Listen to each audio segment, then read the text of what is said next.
The United States Navy currently stands at a massive technological crossroads regarding the future of naval aviation power.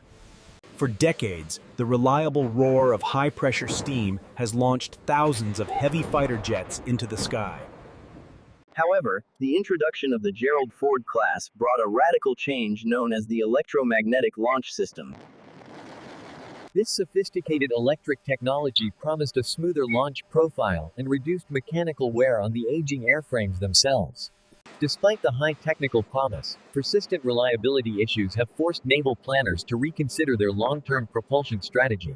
Steam technology is fundamentally simple, utilizing a massive reservoir of pressure to physically shove aircraft into flight.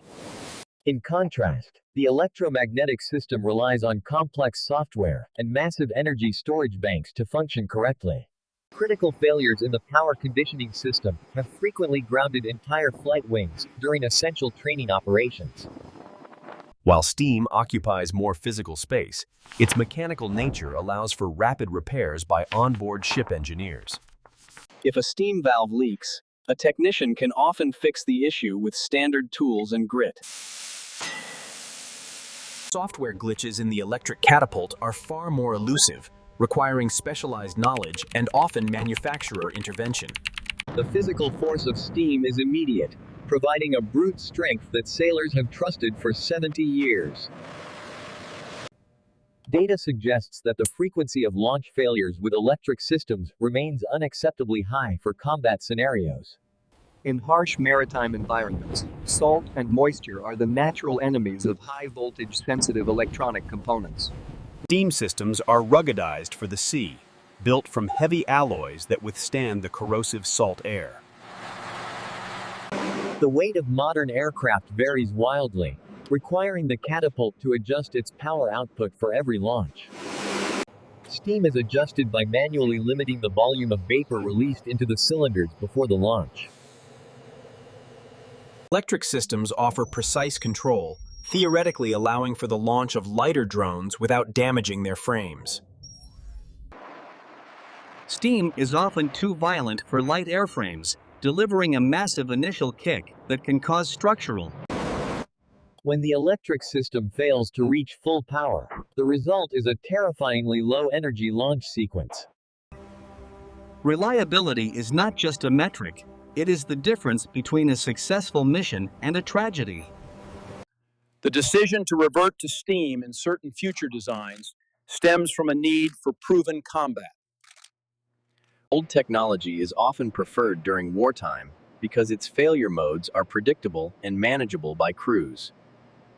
Nuclear carriers have an abundance of heat, making steam a natural byproduct of their primary power source. Electric systems require these massive flywheels to store energy, creating additional gyroscopic stress on the ship's hull. Logistical footprints for steam are heavy, but the supply chain for basic mechanical parts is well established. Specialized semiconductors for the electric catapults are difficult to source during global supply chain disruptions or conflicts. Training a technician to maintain a steam catapult takes months, while electric systems require advanced engineering degrees. Visibility is a secondary concern, as the thick steam can obscure the deck during critical nighttime launches. Electric systems provide a clear deck, improving safety for the crew who must move around the aircraft. Despite the visual clarity of electric systems, the Navy prioritizes the certainty that the aircraft will fly. International allies still rely heavily on American steam technology, proving its global dominance in naval aviation history. Manufacturing these giant steel components is a dying art that the Navy is now fighting to preserve. The space saved by electric systems was intended for better crew quarters and improved internal ship logistics. On steam-based ships, the massive pipes and water tanks take priority over the comfort of the sailors. Steam systems waste a significant amount of energy through heat loss, making them thermally inefficient during operation.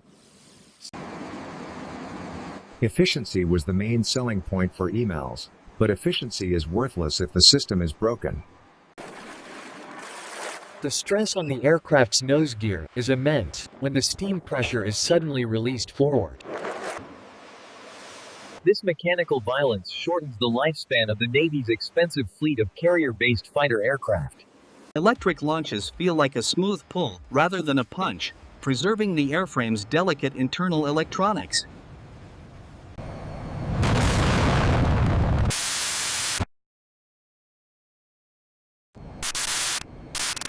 The Navy must balance the health of its aircraft against the reliability of its primary launch mechanism. Billions of dollars have been poured into perfecting emails, but the results have been historically inconsistent. Steam is cheaper to operate on a daily basis, but the long-term maintenance costs are significantly higher. Maintenance on steam catapults is a never-ending cycle of cleaning, lubricating, and replacing heavy metal seals. When it works, the electric system is a marvel of modular engineering and ease of component replacement. A cold shot is a pilot's worst nightmare, where the catapult fails to provide enough airspeed. Steam systems need time to recover pressure between shots, limiting the maximum rate of aircraft sorties. Electric systems can fire repeatedly with almost no downtime time, allowing for a much higher volume of fire. In a modern naval battle, the ability to launch many planes quickly is a decisive tactical advantage.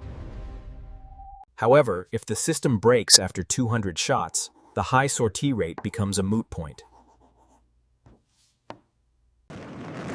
There is a romanticism to steam, but the Navy is driven by cold, hard, operational requirements. Political pressure has mounted to abandon the electric experiment and return to what is known to work. Future ships in the Ford class are already too far along to switch back to steam easily. The physical infrastructure for steam must be integrated into the hull from the very first day. Electric systems can be upgraded with software, whereas steam systems are limited by their physical piping. The generational gap between old-school mechanics and new-age technicians is creating a rift in naval culture. Pilots generally prefer the predictable nature of steam, as they know exactly how it will feel. Irregularities in electric pulses can cause surges that are unsettling for the pilot during the launch. The primary goal is the sortie generation rate, or how many planes can get airborne per hour. Steam catapults require a massive water brake to stop the shuttle, adding more complexity and weight. Electric systems use the same magnets to stop the shuttle, which is much more elegant and quiet. Tiny amounts of corrosion can cause a short circuit in the electric system, halting all flight operations. Steam doesn't care about a little salt, it only cares about the integrity of the steel walls. While electricity is more efficient, the sheer power density of high-pressure steam is hard to beat. There is a human element to steam that allows for manual override in the event of failure. When the computer says no, there is often nothing the crew can do to force a launch. From a stealth perspective, the heat and vapor of steam make the carrier easier to spot. Electric systems are significantly stealthier, reducing the ship's infrared signature during high-stakes nighttime flight operations. Modern carriers are messy, violent places, where delicate electronics are always at risk of being damaged. Software bugs can be more dangerous than mechanical failures because they are often invisible until it's... The lack of feedback in an electric system makes it harder for pilots to sense a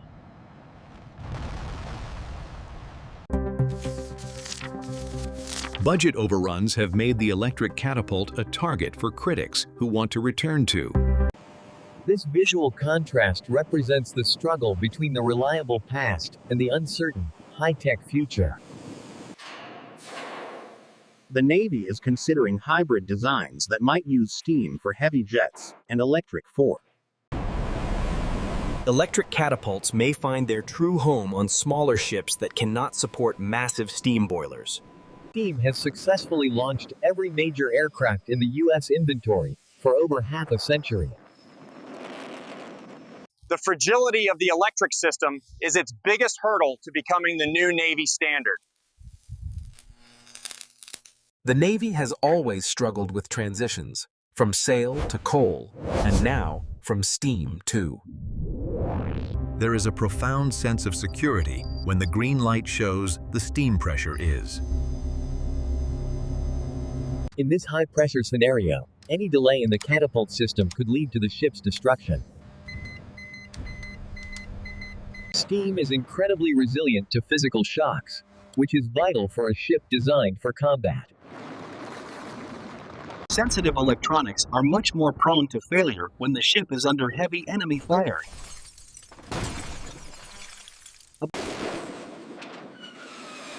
The dance of the flight deck relies on every piece of equipment working in perfect, timed. Working with steam is brutal for the crew, but it is a hardship they are willing. The electric system offers a much better quality of life for the sailors who maintain the. The decision to return to steam on certain hulls is a humbling admission of technological overreach. We must remember that steam was once the cutting-edge technology that replaced the old hydraulic catapults. The future may not be one or the other, but a blend of both power delivery. The fog of war requires tools that are simple, reliable, and capable of taking a beating. Waiting for steam is a ritual that every naval aviator has learned to accept as necessary. The trust between the man on the deck and the machine in the hull is paramount.